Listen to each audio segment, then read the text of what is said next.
I never thought I'd witness my own HOA president fresh out of prison get dragged out of my rhododendron bush by two deputies while screaming that I assaulted her. But that's exactly what happened on the day everything blew up. And the wildest part? She walked straight into the trap herself. One step onto my lawn, and she was done. My name's Frank Stanero, and before all this happened, my biggest worry was whether Pete the raccoon was stealing my tomatoes again. My cabin, this stubborn old structure my grandpa built log by log, isn't just a house. It's the closest thing I have to heritage, to family, to any kind of anchor in this messy world. Sherwood County was supposed to be quiet, a place where the loudest sound after dinner is the creak of a rocking chair or a faraway owl. But the day Karen Coleman rolled back into town, even the crickets went quiet. I was up on a ladder cleaning my gutters when her beat-up sedan choked to a stop across the road. She stepped out like a villain from a low-budget movie, sharp haircut, cheap pantsuit, and a scar running down her forearm from some prison kitchen accident she blamed on everyone but herself. Her eyes didn't land on me. They landed on my cabin, like the wood had personally offended her, like it had survived just to spite her. Then she smiled at me. One of those thin, predatory smiles that says she's already imagined burning your house down. I nodded and went back to my gutters. No point starting a conversation. She was clearly dying to twist into a complaint. But Karen has never been a fan of letting people mind their own business. She marched across the street until she hit the 3-foot fence my grandpa built. Same fence she once tried to cite me for because it was half an inch too tall, based on a rule she probably scribbled on a cocktail napkin. She planted herself there and rasped out, "Stanero, why are you still here?" I climbed down, wiped my hands, and said, "Karen, I see you're not." That hit a nerve. Her eyes tightened like I'd poked a bruise. "This property should have been condemned years ago," she snapped, waving at my cabin. "Sherwood County is moving into the future.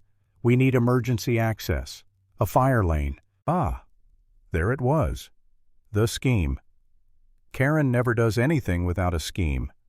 Rumor had it a developer wanted to build condos behind my property. A fire lane through my living room would be mighty convenient. "There's a paved road 50 feet north," I said, "another 100 feet south. The fire department has never had trouble." "That's not your decision to make," she hissed. "The community of your bank account, you mean." Her face froze into pure fury. "That cabin is a hazard, and it's coming down one way or another. I'm advising the HOA again." I almost laughed. She wasn't allowed to be anywhere near the HOA. But saying that out loud would just feed her theatrics, and oh boy did she put on a show. She took a giant breath and let out a blood-curdling scream like I'd tried to murder her on the spot. Neighbors froze. Birds flew off. Pete the raccoon probably fell off whatever he was stealing. When she finished and stared at me panting, I just said, "You done your scaring the birds." Her scream wasn't the attack. It was the opening ceremony. And things got quiet, the kind of quiet that makes your stomach drop. I walked my property line, checked survey stakes, set up a couple trail cams. Maybe it was paranoia, but with Karen, paranoia feels like common sense. A few nights later at 1 a.m, the cabin went black. Total darkness. Only my house. I grabbed Grandpa's old mag light and checked the electrical box. Open. Main breaker flipped, and the trail cam next to it smashed into glittering plastic crumbs on the ground. That was her message. "I can get to you. You can't prove anything." I spent the next day installing a full security system, 4 HD night vision cameras, one disguised inside a birdhouse aimed directly at the electrical box. Let her try again. I wanted her on tape. But she didn't sneak back. She escalated. One afternoon I heard a buzzing overhead. A drone.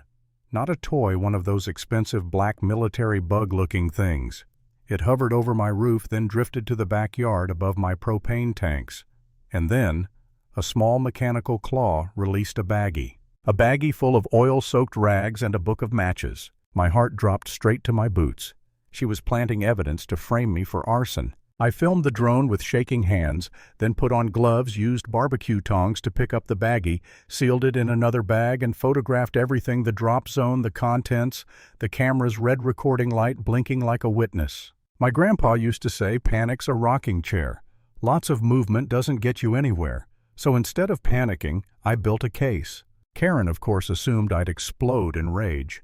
She watched me from her window for days, probably confused why I wasn't melting down. Meanwhile, I was gathering everything time-stamped labeled undeniable. Then came the chainsaw day. A big white van pulled into my driveway. Two guys got out, big stone-faced dudes, one with a bulldog tattoo on his neck. The other revved a chainsaw like he was auditioning for a slasher movie. Bulldog shoved a clipboard at me, emergency abatement order. We were told to clear hazardous trees. It was obviously fake. Wrong agency name, wrong formatting. Even the signature looked like a child's scribble. No notification, no official seal, no proof. "You're county contractors," I said. "Get off my property." Bulldog stepped closer, chest out. "Move, old man. We're paid to do a job." When I refused, he shoved me. Hard. But my porch cam, my garage cam, and two neighbors filming caught everything. Bulldog threw a punch I dodged. He tripped over one of Mrs. Harlow's petunia planters and fell flat on his back, taking a wicker chair down with him. For a moment I actually felt sorry for the guy. Then I remembered he was here to illegally tear down my trees. They fled. The evidence stayed. But when the adrenaline wore off that night, I sat alone in my cabin and felt the weight of everything. The fear, the escalation, the fact that Karen had no limits. I asked myself honestly, was this worth fighting? Was I clinging to a lost cause? Was I risking my life for a memory? For a moment, just a moment, I wanted to pack up and leave, sell the cabin, protect myself, just give up. But the thing is, my grandpa built this place after surviving a war. He built it with his hands because he wanted something that would outlast him. And damn it, I wasn't going to be the one who let a petty tyrant tear it down. So I called the county parole office, explained everything calmly, and 2 hours later, Officer Ramirez, a tall guy with a neat mustache and the patience of a saint, showed up at my door. I showed him every file, every clip, every still. He watched silently, then said something that lit a spark in me. "Mr. Stanero, this is comprehensive." He went outside, took a bright red "No Trespassing" parole enforcement sign and hammered it into my lawn. Then he told me, "If she steps on your property, even once, call 911. It's an automatic parole violation. She goes straight back." That was the first time in weeks I felt the ground shift back under my feet. Karen went quiet. Too quiet. A week passed. Neighbors relaxed. Pete the raccoon resurfaced. But I knew her ego wasn't built to stay silent. So I set the final trap. I invited Tim Roswell, the new HOA president and Karen's favorite puppet, over for a friendly backyard barbecue. I set up chairs in camera view, put my phone on the table, quietly recording. And as Tim started venting about the pressure Karen put on him, about the developer deal, about the forged abatement order she gave him, I saw movement on Karen's porch. She stepped outside, saw Tim in my yard, and froze like a statue struck by lightning. Then the rage hit. She power-walked across the street in full meltdown mode, yelling, "Timothy, how dare you fraternize with him?" I didn't stand. I didn't argue. I just said loud enough for the cameras, "Karen, that's close enough. One more step and you violate parole." And she took that step. Then another. Then she stormed onto my lawn, waving a fake document, screaming nonsense about official HOA authority, and jabbed a finger toward me. I picked up my phone, calmly recording. She screamed, "Give me that!" then lunged for the phone and went headfirst into my grandpa's massive rhododendron bush. Legs up, shoes in the air, leaves everywhere. The whole neighborhood watching like it was pay-per-view. Sirens approached. Deputies arrived. Ramirez pulled up right behind them. The deputies yanked Karen out of the bush, looking like a furious salad. She pointed at me and shouted, "He assaulted me. He pushed me." Ramirez stepped up, voice like cold steel. "Karen Coleman, stop talking." The deputies watched the footage. They cuffed her. She went quiet, suddenly small, like someone finally took the wind out of her sails. Tim confessed everything. Emails, pressure, developer bribes, fake documents. And that was it. Karen's house of cards collapsed right there on my grass. They put her in the squad car. Ramirez gave me a nod.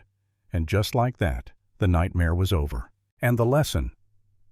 Bullies always think they're untouchable until the moment they trip over their own arrogance.